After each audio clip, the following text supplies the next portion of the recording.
ایک کتاب ہے، اس سے میں آپ کو بتانا یہ چاہتا ہوں، کیونکہ پاکستان میں جب سے وہ آئے ہیں تو ایک تو وہ سرکاری مہمان ہونے ہیں، اور دوسرا وہ جیسے کراچی میں ہم نے دیکھا کہ حلقہ دیوبند کے اندر ان کو پذیرائی زیادہ ملی، یا دیوبند کے احباب نے ان کو زیادہ ان کو جو ہے نا عزت دی، یا ان کو اپنے پروگراموں میں مدعو کیا، جیسے جامعۃ الرشید وغیرہ. یا سلفیوں کا تو ہے ہی، سلفیوں پہ کوئی مسئلہ ہی نہیں ہے، یعنی وہ اپنا آپ کو اون بھی کرتے ہیں کہ بھئی ہمارا مسلک تو بندہ ہے، اور ان دونوں میں بہت گہری مماثلت ہے 99% جیسے میں نے آپ سے کہا کہ ان کے اندر اعتقادی بھی اور فقہی بھی. اب ہم یہ دیکھتے ہیں کہ انڈیا کے جو دارالعلوم دیوبند، اچھا بریلویوں کا میں نے آپ کو بتا دیا کہ مفتی منیب صاحب جو ہے وہ قومی کانفرنس تھی فلسطین، اور اس میں مہمان خصوصی ذاکر نائک صاحب تھے. تو مفتی منیب صاحب کے ادارے کی طرف سے باقاعدہ اعلان آیا کہ بھئی ہم اگر یہ صاحب وہاں پر مہمان خصوصی کے طور پر موجود ہوں گے تو ہم نہیں آئیں گے. تو یہ بہت بڑی بات تھی کہ ایک مسئلہ فلسطین پہ ایک کانفرنس میں، اس میں مفتی اعظم بریلویوں کا جو پاکستان کے، جن کو معتدل عالم اور پتہ نہیں کیا کیا سمجھا جاتا ہے، ان کی طرف سے بائیکاٹ کا اعلان، یہ ایک اچنبھے کی بات تھی. لیکن ہم نے دوسری محفل میں دیکھا کہ اویس نورانی صاحب ساتھ موجود ہیں، اسی طرح علامہ شہنشاہ نقوی صاحب حفظ اللہ ایک پروگرام میں ساتھ موجود تھے. تو وہ الگ، یہ ایک اچھا بھی وہ تھا کہ آپ کے مسلک میں اتنی زیادہ ان کی نفرت ہے، اس کے باوجود دیکھیں آپ کا عالم ان کے ساتھ بیٹھ گیا. تو خیر یہ ہمارے جیسے طلباء کے لیے ایک قابل قدر بات ہوتی ہے. اب ہم جب دیکھتے ہیں کہ دیوبندیوں نے ان کو بہت پذیرائی دی، یا دیوبند کے ہاں ان کو بہت ایک مقام دیا گیا پاکستان میں خاص طور پر، تو میرے پاس ایک کتاب ہے، یہ ہے چند اہم عصری مسائل پر دارالفتاء دارالعلوم دیوبند سے صادر کیے گئے فتاوی. یہ 2 جلدوں میں ہے. پہلی جلد جو ہے یہ 392 صفحے پر مشتمل کتاب ہے. افادات مفتی زین الاسلام قاسمی الہ آبادی مفتی دارالعلوم دیوبند. تقدیم یعنی اس سے مقدمہ لکھا ہے نمونہ السلف حضرت مولانا مفتی ابو القاسم صاحب نعمانی محتمم دارالعلوم دیوبند، اور یہ کتاب شائع ہوئی ہے مکتبہ دارالعلوم دیوبند، یہ دیوبند انڈیا والا. ٹھیک ہے. اس کتاب کے صفحہ نمبر 93 سے پر ایک ذاکر نائک سے متعلق سوال ہے، اور اس کا جواب جو ہے وہ 113 صفحے تک پھیلا ہوا ہے، یعنی صفحہ نمبر 93 سے صفحہ نمبر 113 تک یہ جواب موجود ہے. میں یہاں سے کچھ چیزیں پڑھ کے سناتا ہوں، سارا تو نہیں، ظاہر سی بات ہے. اس میں سوال آیا ہے دارالعلوم دیوبند کو، معزز اس کتاب میں ذاکر نائک کے حوالے سے جو موضوع ہے اس کا ٹائٹل ہے ڈاکٹر ذاکر نائک اپنی تقریروں اور تحریروں کے آئینے میں. معزز مفتیان دارالعلوم دیوبند، السلام علیکم ورحمۃ اللہ. سوال نمبر 22، میرا سوال یہ ہے کہ ڈاکٹر ذاکر نائک صاحب کیسے آدمی ہیں؟ کیا ان کے عقائد اہل السنہ والجماعہ کے موافق ہیں؟ سوال بالکل متعین ہے. حدیث اور تفسیر قرآن کے بارے میں ان کی رائے قابل اعتبار ہے یا نہیں؟ نیز فقہ میں ان کا مسلک کیا ہے؟ وہ کس امام کے مقلد ہیں؟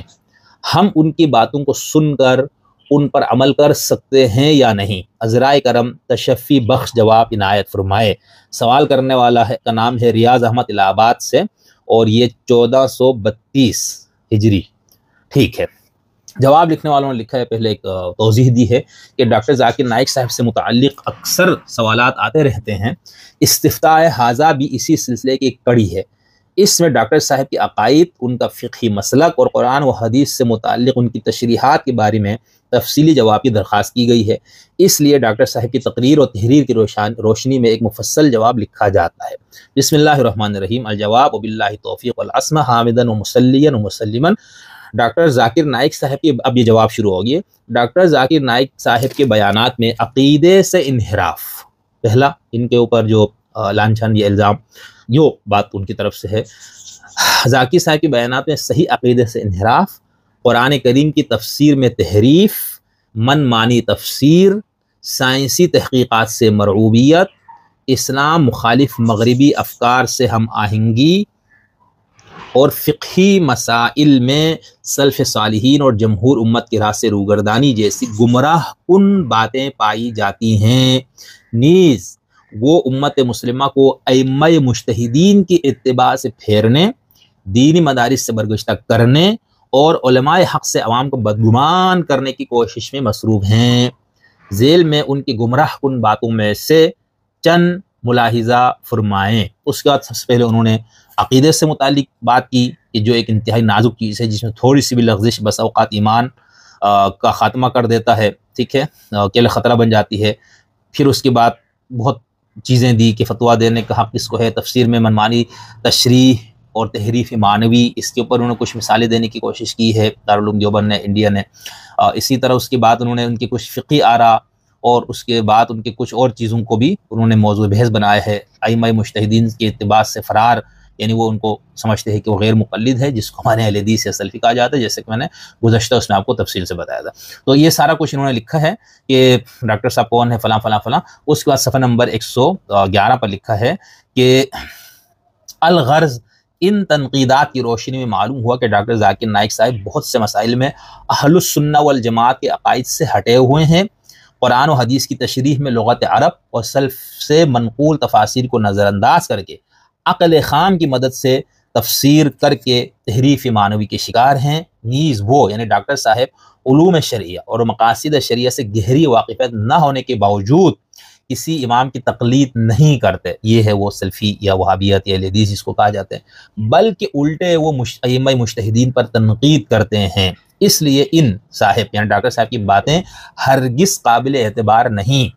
ان کے پروگرام کو دیکھنا، ان کے بیانات سننا اور بلا تحقیق ان پر عمل کرنا سخت مضر ہے، اور چونکہ واقعی تحقیق کرنا ہر کس و ناکس کی بات نہیں، اس لیے ان کے پروگرام سے عامۃ المسلمین کو احتراز کرنا ضروری ہے۔ نیز ہر مومن کو یہ بات ہمیشہ مستحضر رکھنا چاہیے کہ دین کا معاملہ جو ایک حساس معاملہ ہے، انسان دین کی باتیں سنتا اور ان پر عمل کرتا ہے صرف آخرت میں نجات پانے کے لیے۔ اس میں صرف نئی تحقیق، برجستہ جوابات، حوالوں کی کثرت اور لوگوں میں بظاہر مقبولیت دیکھ کر بلا تحقیق کسی کی بات پر ہرگز عمل نہیں کرنا چاہیے، بلکہ انسان پر ضروری ہے کہ وہ غور کر لے کہ وہ آدمی دینی علوم میں کیا اہلیت رکھتا ہے، کن اساتذہ سے علم حاصل کیے، ہمیشہ سرائن کے ساتھ، یعنی مودودی صاحب اور فلانا جی کہاں سے پڑھا، کس مدرسے سے، خیر کس ماحول میں ان کی پرورش ہوئی، اس کی وضاقت، لباس، حیات دیگر علماء والصلاح سے میل کھاتی ہے یا نہیں، نیز معاصر قابل اعتماد علماء اور مشائخ کی اس شخص کے بارے میں کیا رائے ہے۔ اسی طرح یہ بھی دیکھ لینا ضروری ہے کہ اس سے متاثر ہونے والوں اور اس کے گرد جمع ہونے والوں میں صحیح دینی شعور رکھنے والے کتنے ہیں، اور دینی خدمات سے وابستہ معتبر لوگ کس حد تک۔ تو پاکستان میں آپ دیکھ لیں، جامعۃ الرشید جو دیوبند کا سب سے بڑا ادارہ اس وقت ہے اور بہت اس کا کام بھی ہے، سب کچھ ہے، اور باقی اس طرح کے سارے لوگ، طارق جمیل اور اس ٹائپ کے لوگوں سے بھی ان کی ملاقاتیں ہیں، اور پھر سلفیوں کا تو چلو ہم خارج ہی کر دیتے ہیں نا، کیونکہ وہ تو ان کو اپنا ہی مانتے ہیں۔ پھر آگے لکھتے ہیں اگر کچھ معتبر لوگ قریب ہیں، اب آ گیا تو ان سے معلوم کرنے کی ضرورت ہے کہ اس کی نوعیت کیا ہے اور وہ کیوں قریب ہیں۔ ایسا تو نہیں کہ کسی غلط فہمی، معلومات کی کمی یا کسی مصلحت مزعومہ کے تحت وہ قریب دکھائی دے رہے ہوں۔ حاصل یہ ہے کہ ان تمام باتوں کی تحقیق کے بعد اگر اطمینان ہو جائے تبھی دینی معاملے میں اس کی باتیں قابل اعتبار اور لائق عمل ٹھہریں گی، ورنہ اس سے دور رہنے ہی میں ایمان کی سلامتی ہے۔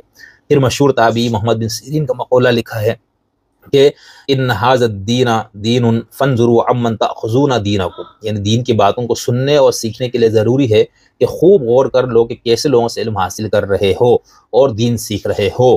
اللہ تعالیٰ ہر ایک کو صراط مستقیم پر چلنے کی توفیق عنایت فرمائے، آمین۔ زین الاسلام قاسمی الہ آبادی، نائب مفتی دارالفتاء دارالعلوم دیوبند۔ یہ فتویٰ لکھا گیا ہے 24/2/2011 کو۔ الجواب صحیح، یعنی اس کے اوپر تصحیح بھی کی ہے حبیب الرحمن صاحب رضی اللہ عنہ اور محمود حسن صاحب نے، جو کہ فخر الاسلام آگے ان کا لقب دیا ہوا، ٹھیک ہے۔ تو یہ میں نے آپ کو محض اس لیے بتانا چاہا کہ بھئی یہ جو میں نے بار بار بات کی کہ ورلڈ ویو دیکھنا ہے، مسلک آپ جس پہ ہے اس کی بنیاد پہ تنقید کیا بنتی ہے فلاں فلاں، اور پھر پاکستان میں جس طرح سے ان کو اس مسلک میں پذیرائی ملی اور ابھی تک مل رہی ہے، پھر بادشاہی مسجد وغیرہ، اور شکر یہ ہے کہ پاکستان کے اندر ہم کم باقی دنیا کو ہمیں نہیں معلوم، یہاں پر کم از کم یہ بات ہے کہ عوام میں، یعنی جو مولوی طبقہ اور فلانا دانشور ان کو نکال کے عام عوام میں ابھی تک یہ کم از کم کافی حد تک یہ چیز پائی جاتی ہے کہ یہاں پر لوگ الیکشن میں ووٹ دیتے ہوئے اور باقی اس طرح کے معاملات میں وہ مسلکی اس سے کافی حد تک، یا تو ان کو شعور پتہ نہیں ہوتا، وہ ایک کہ بھئی بڑا عالم ہے، ان کی بڑی اچھی باتیں ہیں کہ سنتے، اور یہ بہت اچھی بات ہے۔ یہ جو علماء قدغنیں لگائی پھرتے ہیں نا کہ آپ اپنے اس کو سنیں، اپنے لوگوں کو پڑھے، فلانا ڈھمکانا، ٹھیک ہے، یہ ان کا یہ خیال ہے کہ چونکہ حق ہمارے پاس ہے، جس نے ہم سے ہٹ کے کہیں سے کوئی بات سنی ہو سکتا ہے، اس میں کوئی باطل بات آ جائے، غلط انحرافی، یہ ہر مسلک کے اندر یہ مسئلہ موجود ہے۔ تو یہاں پر دارالعلوم دیوبند انڈیا کا میں نے فتویٰ اور اس فتوے کی پوری تفصیل میں آپ کو نہیں بتا پایا، صفحہ نمبر 93 سے لے کر 113 تک اگر آپ پڑھنا چاہیں تو یہ کتاب موجود ہے، انٹرنیٹ پہ بھی موجود ہے، اور ویسے آپ کہیں سے لینا بھی چاہے تو شاید مل جائے. تو اس کے اندر پھر انہوں نے یہ بتایا کہ کیا کیا انحرافات ہے، اور اس میں انہوں نے 5-6 بہت سنگین قسم کی چیزیں ان پہ عائد کی. اب دنیا میں ڈاکٹر ذاکر نائک اپنا آپ کو اسلام کو نمائندہ کہہ کے پیش کرتے ہیں، باقی لوگ بھی، اور جہاں جہاں انہوں نے دیگر مذاہب کے لوگوں سے مناظرے کے، بڑے اچھے مناظرے ہیں، بڑا علمی گفتگو، اور بڑا یعنی ایک مناظر جس طرح ہوتا ہے بھائی، ایک قابل مناظر. تو اب ان کو جب کوئی بندہ کسی کوئی کرسچن یا وہ مناظر ہارنے لگے، یا ان کو لگے کہ کمزور پڑ گئے، تو یہ فتویٰ دے دے بھائی تم کو تو یہ مانا ہی نہیں جاتا، تم تو عقیدے میں منحرف ہو، قرآن میں جو ہے نا تحریف معنوی کرتے فلاں فلاں. تو یہ سارا ان کے سامنے رکھا جا سکتا ہے. تو یہ دارالعلوم دیوبند ایک بہت بڑے مسلک کا ایک بہت بڑا ادارہ ہے، وہاں سے میں نے ضروری سمجھا کہ آپ کو یہ بتا دوں.